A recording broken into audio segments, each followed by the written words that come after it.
Salut à toi pour ce jour numéro 472 ou 472, selon d'où tu m'écoutes. On va parler de zone 2 aujourd'hui, on va parler d'endurance fondamentale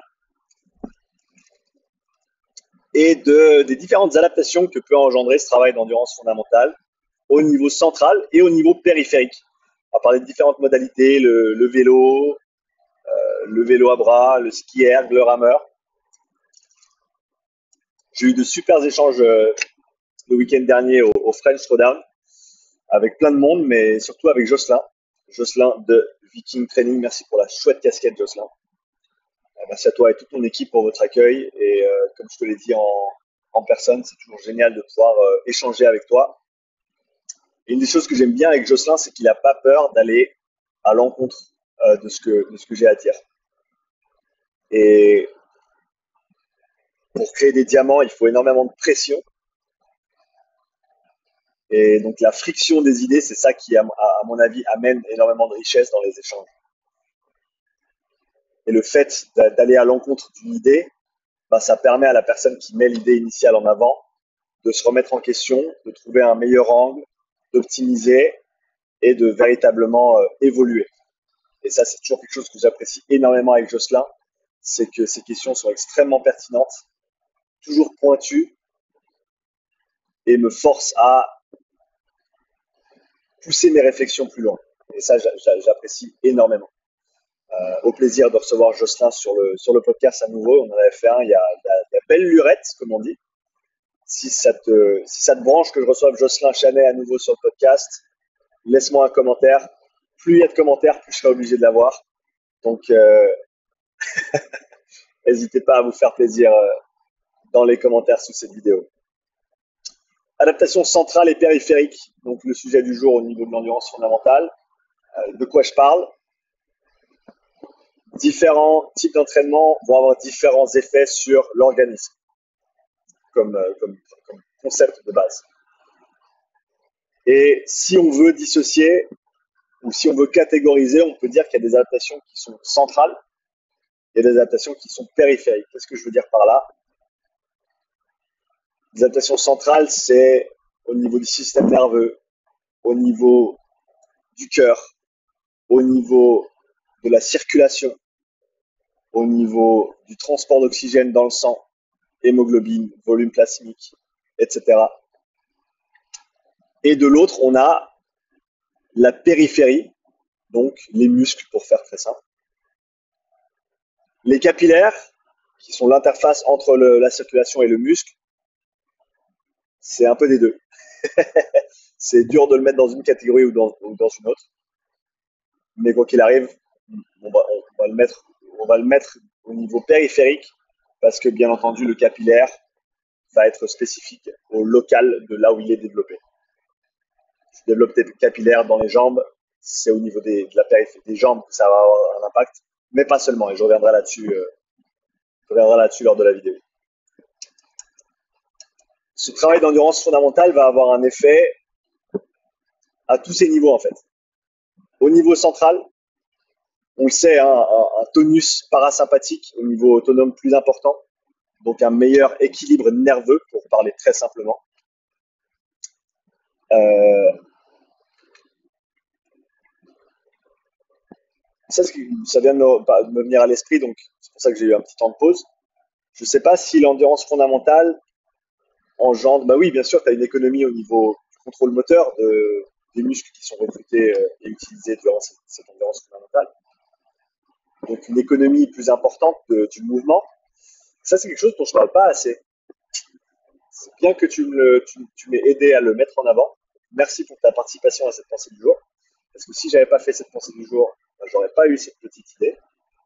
Et je pense que l'économie de mouvement, c'est quelque chose dont je parle pas assez dans le cadre de l'endurance fondamentale. Donc c'est quelque chose que je vais essayer de mettre en avant à partir de maintenant. Merci Jocelyn, et merci à toi qui regarde cette vidéo. Meilleure économie de mouvement via cette endurance fondamentale parce que tu vas faire tellement de répétitions, tellement de fois le mouvement, que ces muscles vont devenir très économes et très efficients. Et vont donc te coûter moins pour une charge de travail donnée ou pour un rendu d'effort donné. On a cet aspect-là qui est développé, ça c'est plutôt au niveau périphérique. mais on a le niveau contrôle moteur qui est central, les deux en fait. Donc on a l'aspect on a l'aspect nerveux, on a l'aspect le cœur, hein, hypertrophie du ventricule gauche, épaississement du mur du ventricule gauche qui permet de pousser plus de sang par battement, développement de la capacité vasodilatoire, donc pouvoir en gros ouvrir les vaisseaux sanguins, ouvrir les vannes complètement, ou plus pour amener plus d'oxygène, plus de sang, via notamment l'oxyde nitrique et via d'autres facteurs vasodilatoires comme l'adénosine, l'ATP et d'autres molécules qui sont sécrétées par l'endothélium, c'est-à-dire les murs, les parois des vaisseaux sanguins, qui, quand elles sont confrontées à un flux sanguin, c'est vraiment cette pression constante d'appuyage du flux sanguin qui va engendrer une sécrétion de ces différentes molécules qui, elles, ont un effet sur les vaisseaux sanguins. Et plus tu le fais, et plus tu as cette capacité-là, et plus tu vas pouvoir ouvrir les vaisseaux pour apporter de l'oxygène. Et donc avoir une endurance importante. Densité densité plutôt hémoglobine, quantité d'hémoglobine, donc la molécule qui transporte l'oxygène dans le sang, le volume plasmique qui engendre une meilleure précharge du cœur, qui engendre un meilleur volume d'éjection systolique, débit cardiaque plus important, des fréquences cardiaques plus basses pour une intensité donnée. Un effet similaire au niveau du développement des capillaires sanguins, c'est-à-dire que si tu as plus de capillaires, tu as une surface d'échange entre le sang et le muscle qui est plus importante. Si tu as une surface d'échange plus importante, tu peux faire passer plus d'oxygène par unité de temps depuis le sang vers le muscle. Tu peux donc maintenir un équilibre au niveau cellulaire à des intensités plus hautes. Tu peux mieux apporter l'oxygène qui a un effet ensuite sur l'homéostasie interne via le système de transport d'électrons, qui est un petit peu le goulot, si on veut bien, au niveau énergétique. Plus tu peux apporter l'oxygène, plus tu peux maintenir un rendu élevé au niveau bioénergétique dans le corps humain, en maintenant un état stable. C'est ça qui est intéressant ici. Et mieux tu pourras récupérer des efforts intenses également. Développement mitochondrial, densité et volume mitochondrial via cette endurance fondamentale. Donc on a toutes ces adaptations, centrales, périphériques, les deux, qui se font via l'endurance fondamentale. Bien entendu, les adaptations périphériques vont être spécifiques à la modalité. C'est-à-dire que ton développement capillaire et mitochondrial va être plus important là où tu utilises tes muscles. Donc si tu fais du vélo, tes mitochondries et tes capillaires sanguins dans les jambes vont être développés dans une moindre mesure dans le haut du corps. Et c'est intéressant de se dire que, bien entendu, et ce qui est intéressant, c'est que les adaptations centrales et périphériques vont avoir un effet même sur les muscles qui ne sont pas impliqués dans l'effort de basse intensité qui est utilisé, dans la modalité qui est utilisée. Cas très concret, tous les crossfitters qui me disent « Sean, je fais de la zone 2 et de la zone 3 en vélo et je suis plus endurant en gymnastique. » Et je peux te dire que j'en ai entendu assez. Et c'est pas moi qui pose la question pour essayer d'induire en erreur ou de guider, on va dire, l'échange. C'est littéralement les gens qui me disent ça de but en blanc. Donc je sais que c'est vrai. Sauf s'ils se sont coordonnés pour tous me mentir en même temps, mais j'ai des doutes. J'ai des doutes là-dessus. Donc je pars du principe que ces adaptations centrales et périphériques non spécifiques ont un intérêt à ce niveau-là pour l'endurance. Parce que ce que tu vas produire dans les bras, tu vas pouvoir le recycler dans les jambes, par exemple. Et on avait cette discussion avec Jocelyn pour en venir, après 9 minutes de réflexion de base sur cette conversation que j'ai eue avec Jocelyn, sur l'intérêt justement d'un ski erg, par exemple, sur le développement du haut du corps. Est-ce qu'il faut faire l'endurance fondamentale sur le ski erg Et c'est intéressant parce que c'est notamment via cette conversation avec Jocelyn que j'ai fait un petit peu évoluer les choses dans ma manière de penser et en tout cas dans ma conception théorique de la chose. Il faut que je le mette en application et que je vois comment ça évolue. Le ski erg, c'est une modalité qui est technique, qui est très technique. C'est une modalité qui est très contraignante au niveau musculaire dans le sens où on a 30 à 40 opportunités par minute si on va à basse intensité de générer de la force. Tu dois relancer la roue à chaque fois, un petit peu à l'image du rameur, mais d'autant plus sur le ski erg. Tu as une contrainte musculaire au niveau du haut du corps, hein, de manière assez évidente. Ce qui est intéressant avec un effort de haut du corps, ce qu'il faut noter avec un effort de haut du corps, c'est que un des facteurs qui contribue au retour veineux et donc à la précharge du cœur et donc au volume d'éjection systolique et donc au débit cardiaque, c'est la pompe musculaire. Pompe musculaire qui est en fait simplement la contraction des muscles et cette compression des vaisseaux sanguins de manière intermittente qui va pomper le sang au niveau des veines pour qu'il revienne vers le cœur. En prenant en compte que les muscles, que les muscles lisses du système vasculaire ne sont présents que dans les artères. C'est-à-dire que dans les artères, tu as des muscles en fait qui sont cylindriques le long des parois des vaisseaux sanguins et qui vont se contracter pour pousser le sang. Dans les veines, tu n'as pas ces muscles-là. Tu as des petites écoutilles, c'est pas comme ça qu'on les appelle, qui vont empêcher du sang qui est monté ou qui a avancé de reculer, parce que c'est des vannes à une voie, si tu veux bien, ou unidirectionnelles, mais tu n'as pas de muscles pour pousser le sang.